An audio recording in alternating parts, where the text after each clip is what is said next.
नमस्कार, मैं हूं आपके साथ निधि वासंदानी। टीवी9 भारतवर्ष पर ये व्यापक कवरेज आप देख रहे हैं वॉर जोन से। आज हम आपको युद्ध की 100 ब्रेकिंग न्यूज एक साथ दिखाएंगे।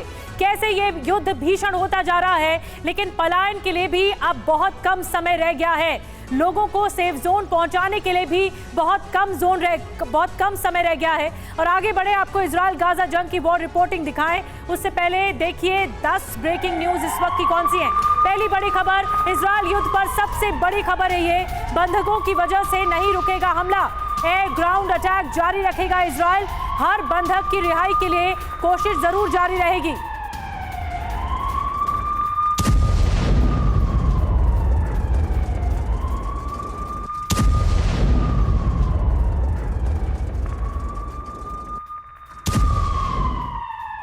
और एक और बड़ी खबर आपको बता दें, इजरायली सेना ने गाजा से निकलने का वक्त बढ़ा दिया है। जी हां, सुबह 10 बजे से शाम 4 बजे तक निकलने की इजाजत है, यानी 2 घंटे और बाकी रह गए हैं।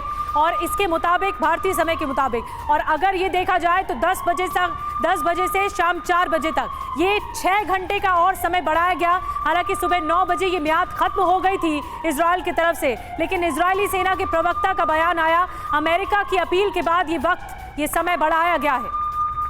एक और बड़ी खबर जल्दी से बता दें, गाजा से निकलने के लिए 2 रूट का ऐलान किया गया है। 2 रूट तय किए गए हैं। इजराइल डिफेंस फोर्स ने रेस्क्यू के लिए 2 नए रूट बताए हैं।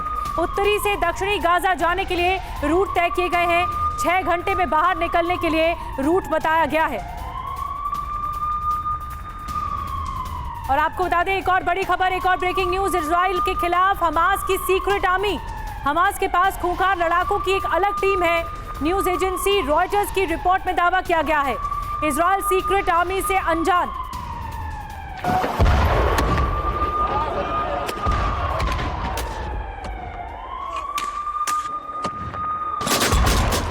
तो बड़ी खबर है ये, सीक्रेट आर्मी से इजरायली अनजान है, लेकिन ये रॉयटर्स के हवाले से खबर मिल रही है। एक और बड़ी खबर, मिस्र ने बॉर्डर सील कर दिया है। गाजा से लोगों के घुसने का डर है। एयर स्ट्राइक के बीच घुसपैठ का भी डर है मिस्र को।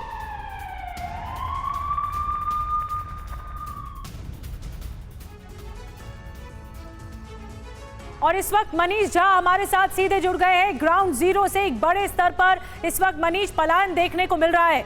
जहां पर आप हैं उस इलाके के बारे में बताइए, और वहां पर किस तरह से पलायन देखने को मिल रहा है। बिल्कुल निधि, देखिए मैं इस वक्त गाजा पट्टी के पास बेरी में हूँ। बेरी वो जगह जहाँ पर कि उस शनिवार को म्यूजिक फेस्टिवल हो रहा था, जहाँ पर कि हमास ने कत्लेआम मचाया था, और इस वक्त हम आपको दिखाने की कोशिश कर रहे हैं वो सारा लोकेशन भी। लेकिन सबसे पहले मैं आपको बताऊं कि मैं जो डायरेक्शन आपको दिखा रहा हूं, अभी महज आपसे बात करने से 2 मिनट पहले यहां से हमास की तरफ से दर्जनों रॉकेट दागे गए थे, और फिर वो आसमान में हमने आयरन डोम के जरिए उसे नेस्तनाबूद करते हुए देखा। वहीं दूसरी तरफ देखिए, कैमरे पर हम आपको दिखाने की कोशिश करते हैं। जिस जगह पर मैं हूं, यहाँ पर देखिए कमांड सेंटर है, उनका एक रीजनल बेस हेडक्वार्टर है जो बेरी के पास बनाया गया है। यहाँ पर काफ़ी संख्या में टैंक और दूसरे मिलिट्री व्हीकल्स हैं, जिसे यहाँ से आगे की तरफ बढ़ाया जाता है। वहीं दूसरी तरफ अगर मैं आपको कहूँ तो पूरे का पूरा जो ये इलाका है, इसे कॉम्बैट जोन घोषित कर दिया गया है, और ऐसी स्थिति में केवल और केवल मिलिट्री पर्सनल्स को इजाज़त है यहाँ पर खड़े रहने के लिए, यहाँ पर इसके आगे जाने के लिए, क्योंकि यहाँ से महज 3 या 4 किलोमीटर की दूरी पर गाजा स्ट्रिप मौजूद है। तो आप सोच सकते हैं कि इस जगह पर रहकर हम खुद ही उस घटना के चश्मदीद हैं कि एक ऐसे वक्त में जब इजराइल ने सिविलियन को निकलने के लिए मोहलत दी है, उसी समय हमास की तरफ से इजराइल के अस्कलोन, शेरदोत या तेल अवीव और दूसरे शहरों में सिविलियन को टारगेट किया जा रहा है। तो ये एक ऐसा कॉन्ट्रास्ट है जो इस वक्त कम से कम वॉर जोन में रहकर मैं देख पा रहा हूं। वहीं दूसरी तरफ मैं आपको ये भी बताऊं कि भले ही सिविलियन को निकलने के लिए इस वक्त मोहलत दी गई है, लेकिन वहीं दूसरी तरफ इजराइल डिफेंस फोर्सेस एक इंच पर जो बॉर्डर पर गाजा स्ट्रिप के साथ है, वहां पर अपने मिलिट्री व्हीकल्स को, तो टैंक और दूसरे और आर्टिलरी से संबंधित व्हीकल्स को, सबको उन्होंने वहाँ पर तैनात कर दिया है, ताकि जैसे ही ग्राउंड ऑपरेशन की कार्रवाई को आगे बढ़ाने की नौबत पड़े तो वहां से वो तुरंत मूव कर सके। लगातार यहाँ डेवलपमेंट होते हैं। आप देखिए मेरे पीछे का जो एरिया, एक बार फिर मैं आपको दिखाऊं, इस बेस से लगातार हथियार, टैंक, दूसरे मिलिट्री व्हीकल्स और ट्रुप्स को आगे भेजा जाता है और फिर उन्हें अगर वापस लेना होता है तो वो फिर वापस यहाँ आते हैं और इस तरह से रिप्लेसमेंट मनीष, आप बने रहिए। बड़ी तस्वीरें आप दिखा रहे हैं कि किस तरह से सिविलियंस टारगेट पर है, लेकिन एक बड़ी चुनौती भी है इजराइल के लिए।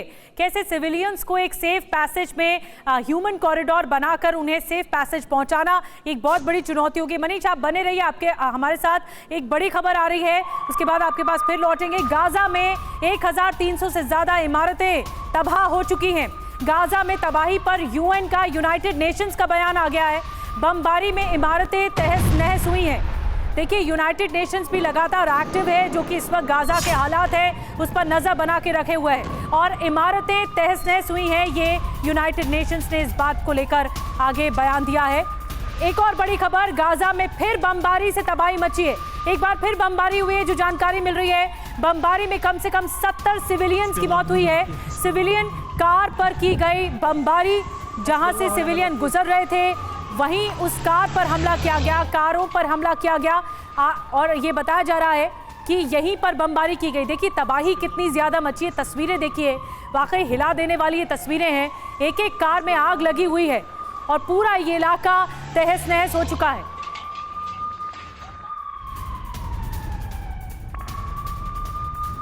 और एक और बड़ी खबर, घुसपैठ की कोशिश में दो फिलिस्तीनी मारे गए हैं। गाजा से इजराइल में कोशिश के दौरान ढेर कर दिए गए हिजबुल्लाह के 4 लड़ाके भी ढेर कर दिए गए हैं, बताया जा रहा है। दक्षिणी लेबनान से घुसपैठ की कोशिश कर रहे थे और तभी इन पर वार किया गया।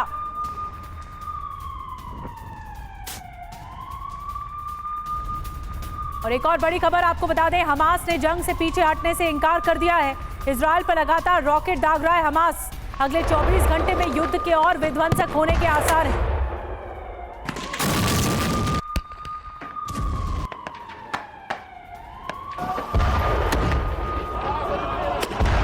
एक और बड़ी खबर आपको बता दें, हमास के बड़े सीक्रेट प्लान का खुलासा हो गया है। किबुत्ज में स्कूलों पर बड़े हमले का प्लान था हमास का। ज्यादा से ज्यादा लोगों को मारने और बंधक बनाने का प्लान किया था हमास ने। तो ये वो नक्शा हम आपको दिखा रहे हैं, किबुत्ज का ये स्कूल जहां पर हमला करने की फिराक में था हमास, लेकिन वो हमला नाकाम रहा और सीक्रेट प्लान ही नाकाम हो गया। सुमित हमारे साथ जुड़े हुए हैं और सुमित भी हमारे साथ ग्राउंड जीरो से जुड़े हुए हैं। इस वक्त सुमित, आप कहां पर हैं? और जैसा कि ये जानकारी मिल रही है, एक के बाद एक ब्रेकिंग खबरें हम बता रहे हैं कि हमास का प्लान और ज्यादा कत्लेआम मचाने का था और ये किबुत्ज का जो स्कूल है यहां पर लोगों को मारने का प्लान था। आप इस वक्त कहां पर हैं? अपडेट क्या है?